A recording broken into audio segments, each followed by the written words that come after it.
Hi, I'm Vicki Kane, and this is my dog Judy. Welcome to the first episode of Travels with Judy. We take adventures so you don't have to.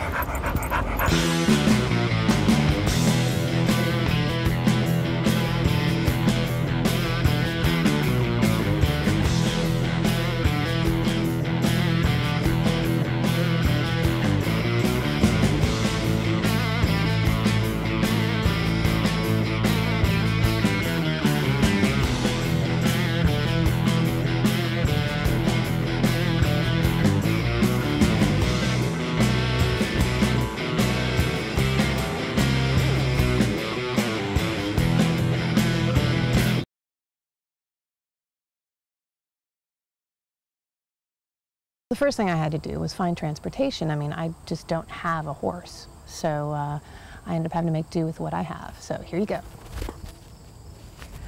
It's my 2002 Jeep Wrangler, and I love it. Check it out. I got a nice rack, don't I? And so with Judy riding shotgun, we were off. Man, you've been talking about that girl since you walked in the place. Got you caught between your job and a very soft place where tenderness and kindness know no bounds. We're starting our journey here, in front of one of the oldest buildings in downtown Boston, Massachusetts. On April 18th in 1775, a man left this house and took a journey that changed history. To get the lowdown on what really happened that night, before we began the trip, I met with Erin Eisenbarth, an American history scholar. Nice to see you. So why did Paul Revere make this ride? Why was it necessary? Well, the British had been encamped in and around Boston for quite some time before the night of April the 18th. But on that day, rumors started spreading around Patriot Boston that the British were going to move towards Concord, probably either to seize John Hancock and Samuel Adams, two Patriot leaders who were staying in the town of Lexington, or to seize the colony's military supplies, which were stored in the nearby town of Concord. Paul Revere and his compatriots got wind of this plan and decided that they needed to ride to warn Hancock and Adams before they got caught by the British. So the night of the ride, once he got across the river and headed out to Lexington, what happened at that point? Well, he traveled extremely quickly. It was probably around 11 or so when he finally left Charlestown, and he made it to Concord shortly after midnight. He was riding through the country, spreading the alarm as he went at the homes of people who would be best placed to help muster a militia. So when he got to Lexington and he met with Sam Adams and John Hancock, what happened then? Well, he had to wake them up. They had actually gone to sleep because it was after midnight by the time he got there. And he woke them up, tried to spread the alarm, and it actually took a little while for him to convince Adams and Hancock that they needed to go. Hancock was, I guess you could say, a very fiery individual, and he wanted to stay and fight. If the British were coming, he wanted to be there to meet them. But Adams and Revere convinced him that he'd be better served to stay free. So how did it end, the ride?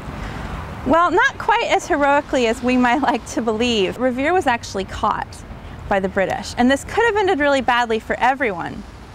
But Revere was a quick thinker on his feet. They eventually ended up deciding to leave Revere where he was and go off to warn the rest of the army.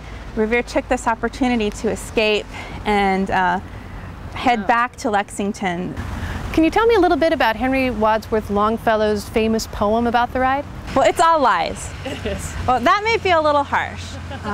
But the truth of it is that while it is the most popular and enduring version of the events of April 18th, 1775, it's also a highly inaccurate one.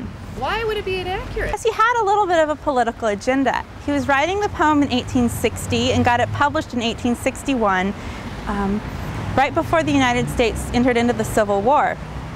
And he was really trying to use Paul Revere and his midnight ride as a metaphor for the fact that the North, the Union, really needed to wake up and take arms against slavery and recognize that a threat to liberty was once again on the horizon, and they needed to do something about it.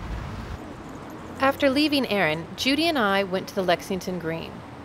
It was pretty wild to think that the first battle of the American Revolution took place in this peaceful park just over 200 years ago. Before we ended our journey, there was one place down the road that we had left to visit. And this is the spot where it all ended. This is where Paul Revere was captured and where the American Revolution began.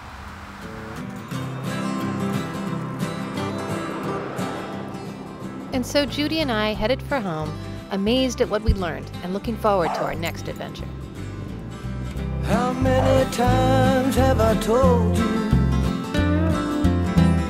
that I would never let you down? But then I do, and I worry that you won't ever come around. Darling, if you would only have me back, I would try to stand my ground, but out on a distant horizon